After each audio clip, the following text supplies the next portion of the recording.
Шестые международные спортивные игры «Дети Азии» все ближе. Спортивные объекты готовятся к этому дню все более усиленно. Сегодня мы пришли в спорткомплекс «Дахсун», чтобы узнать, как у них проходят ремонтные работы. Как мы знаем, здесь должны пройти соревнования по боксу. 5 июля 2012 года состоялось долгожданное открытие спорткомплекса «Дахсун» в канун 5-х международных игр «Дети Азии». Крытый футбольный манеж высотой в трехэтажный дом возвели на 1500 железобетонных сваях. Трибуны могут вместить 3000 зрителей. Футбольное поле размером 105 на 68 метров с искусственным покрытием является излюбленным местом всех футболистов республики. Время от времени в спорткомплексе «Дахсун» проходят учебно-тренировочные состязания по футболу, настольному теннису, бильярду, полевой стрельбе и стрельбе из лука. Ну и, конечно, в спорткомплексе «Дахсун» базируется футбольный клуб «Якутия». За прошедшие 4 года тут много соревнований проводилось. Чемпионаты первенства России по стрельбе из лука проводились. Игры этапов чемпионата России по футболу проводятся.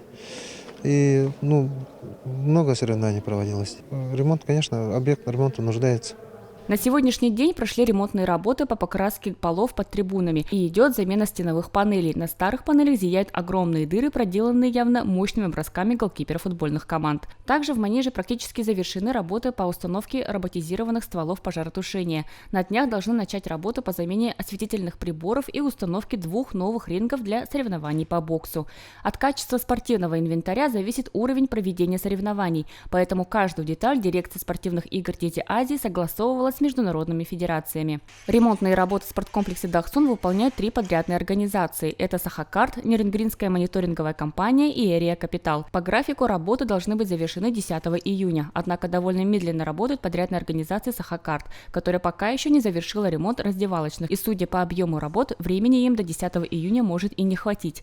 Им необходимо не только заменить плитку и покрасить стены, но и привести в порядок душевые кабины и заменить старую сантехнику. Тем не менее, самая объемная работа, по мнению руководства спорткомплекса «Дахсун», была связана с заменой кафеля в холле на сумму 1 миллион 200 тысяч рублей. Общая сумма ремонтных работ оценена на 7 миллионов рублей. Установка роботизированных стволов обойдется бюджету спорткомплекса в 4 миллиона 500 тысяч рублей, а ремонт раздевалок в 3 миллиона 100 тысяч рублей. К моменту нашего визита в спорткомплекс подъехала заместитель руководителя управления Роспотребнадзора Республики Наталья Борисова. Управление Роспотребнадзора проводит свою уже повторную проверку по объектам питания, размещения и тренировок участников международных спортивных игр «Дети Азии». Ко всем объектам прикреплены кураторы от управления Роспотребнадзора и Центра гигиены и эпидемиологии.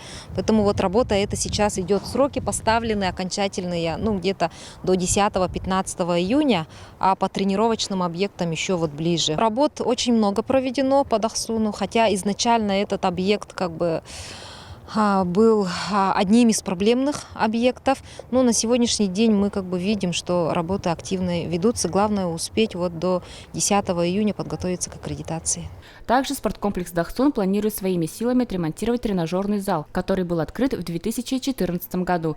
Будет произведена замена полового покрытия, покраска стен и обновление тренажеров. Главное, чтобы посетители были довольны, считает руководство спорткомплекса. Надежда Ефимова, Николай Необутов, ЕСЯ.